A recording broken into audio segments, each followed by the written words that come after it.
With you. A reading from the Holy Gospel according to Mark.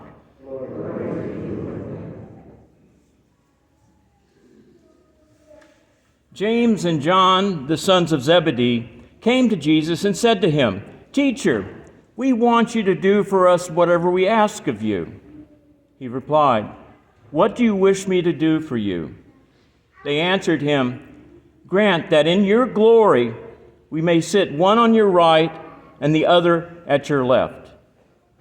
Jesus said to them, "You do not know what you are asking.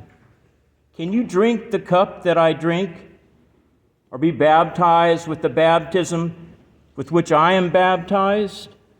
They said to him, "We can." And Jesus said to them, "The cup that I drink, you will drink. And with the baptism with which I am baptized, you will be baptized. But to sit at my right or at my left is not mine to give, but is for those for whom it has been prepared." When the 10 heard of this, they became indignant at James and John. Jesus summoned them and said to them, "You know that those who are recognized as rulers over the Gentiles lord it over them, and their great ones make their authority over them felt. But it shall not be so among you. Rather, whoever wishes to be great among you will be your servant. Whoever wishes to be first among you will be the slave of all. For the Son of Man did not come to be served, but to serve and to give his life as a ransom for many." The Gospel of the Lord. Praise to you, Lord Jesus Christ.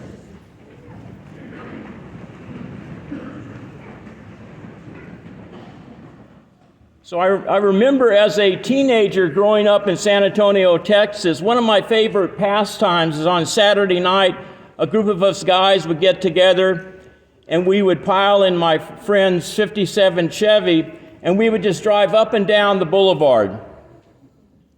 But before we got into the vehicle, there was a seating arrangement that had to be worked out. There was actually a definite pattern to the seating arrangement in the car. There was a hierarchy manifested where each person sat. Now, the top of the hierarchy is the driver, most exalted position, the owner of the car. Now, the next level would be the person sitting in the front seat with the driver on the passenger side, and we used to call it riding shotgun. I'm not sure why it symbolized more importance, but somehow it did. Maybe if they saw you riding shotgun, it meant that you were more closely united with the driver and somehow more important and more exalted. Now, the most dorkiest position in the car was in the back seat in the middle. And that's where I always sat. But one night,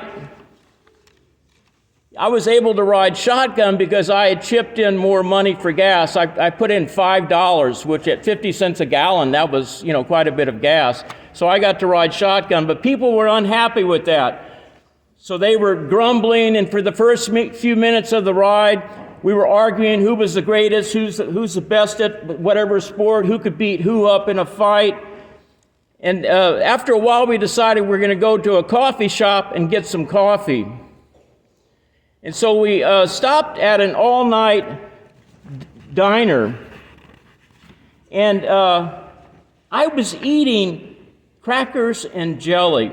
And I had these silver tins of jelly, and I was sitting in the front seat, dipping my crackers and eating them. So when we pulled up to the all-night coffee shop diner, my friends got out to go in. I said, "I'll be in a minute when I finish eating." So I finished, I went in, and they were all sitting at the counter on those swivel seats. So I sat on the seat, and I was looking at the menu, and the waitress came up behind me and grabbed me and wrestled me down onto the ground. And then she picked me up in a bear hug and started spinning me around in a circle. And then she got down and got me in a headlock, and she put her face next to mine. She says, "Where's the pistol? I saw you loading the pistol." And immediately I knew it was the crackers and jelly. Because I was out there dipping the crackers into the silver tins of jelly, so she thought I had a pistol. And so what I did, I said, "Ma'am, you don't understand. It's crackers and jelly. It's crackers and jelly." So at that point, because of my long hair, she probably thought of some kind of a beat poet, hippie philosopher, moral relativist robber, where it's all relative. It's just all crackers and jelly, ma'am. So at that point, she let go of me, and our friends, my friends and I, we decided to get out of there, of course. And by the time we got in the car, the police had surrounded us, and they had a spotlight on us. And I got out with my hands up, walking up to the police. "It's crackers and jelly." Now, when the police understood what it was, they thought it was very funny, but I didn't think it's funny because after that, in my circle of friends, I was known as Nixon, the guy that got beat up by the waitress, But why do we need to feel important? I think the desire to feel important is coupled with an innate desire within us to be loved. We are endlessly searching for love and to be loved. Blaise Pascal said that the search for true love is written into our hearts. Unfortunately, this impels us to look for love in all the wrong places. To look for love in all the wrong places. But what does this craving, this helplessness proclaim? It proclaims that there was once in us a true happiness, a true love, and now there's only an empty print. And we try to fill this emptiness with the things in the world around us. But then he says, who could fill this infinite abyss? Only an infinite and immutable God. But see, this whole idea of wanting to be loved and wanting to feel important, that's part and parcel of who we are. It's written in our hearts. Why?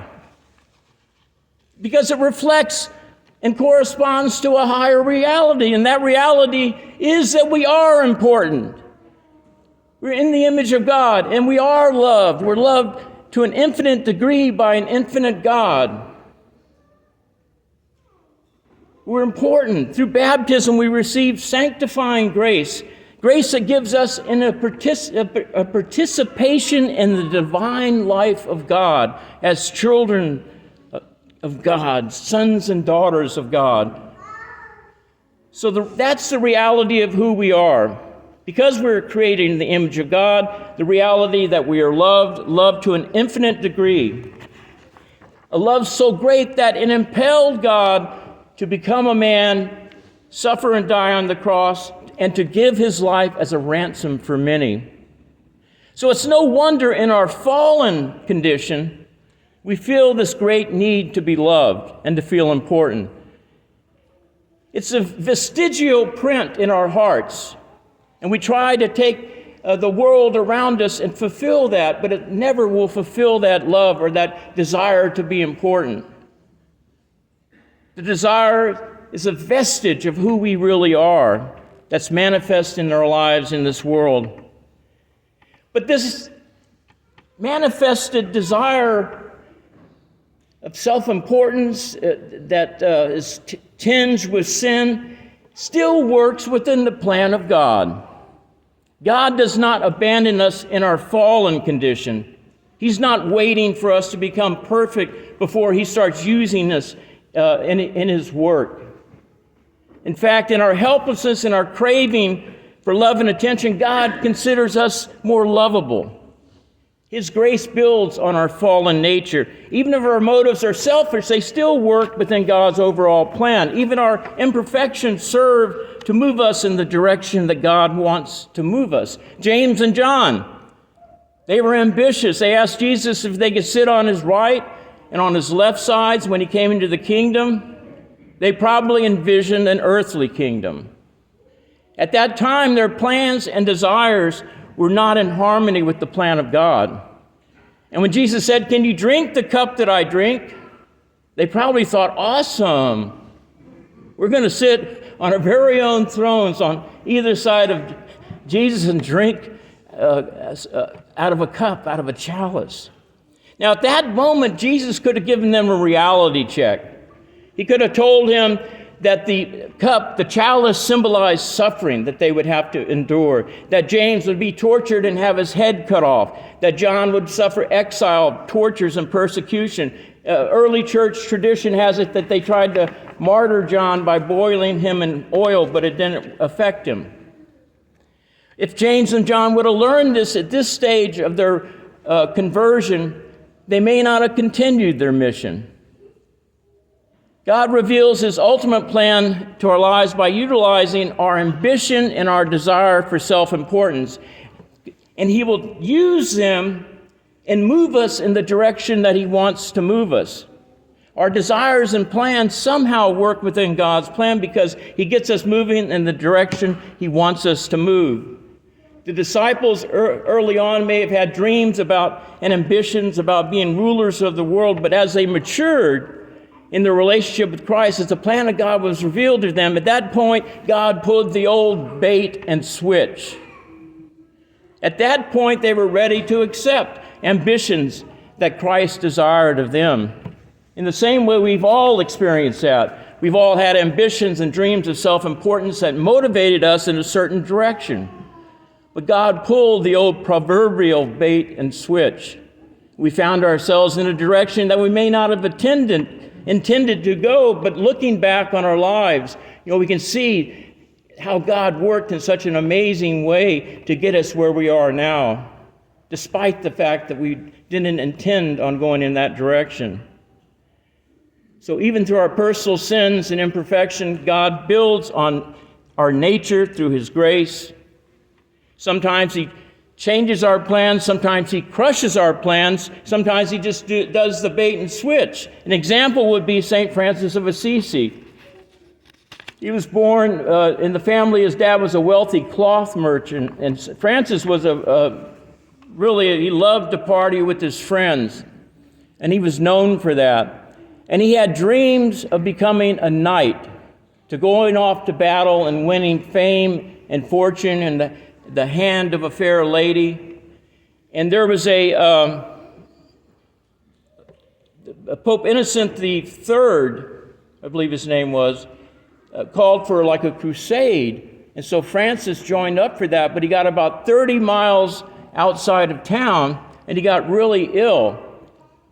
And then he had a vision during that night, and God asked him, "Francis, what is better to serve, the servant or the Lord?" And then Francis said, "The Lord, of course." So he told Francis, "Go back to, give this up." So Francis went back. He was considered disgraced. He disgraced his family. Everyone thought he was crazy. And then later on, Francis discovered his true identity. And he would go around preaching. And one time during the winter, he would be barefoot even. Some robbers approached him, and they asked him, "Who are you?" And he said, "I am the herald of the great king." And of course, they roughed him up and threw him into a snowbank, and he jumped back up and said, "I'm the herald of a great king." So he had discovered who he is. So today, when we receive Jesus in Holy Communion, let's thank him for the many ways his grace has built up our fallen nature. Thank him for taking away our sins through his grace, making all things new, so even our faults somehow work within his plan. And through the sanctifying grace we receive in baptism, we're called to participate in the divinity, so much so that we're sons and daughters of God.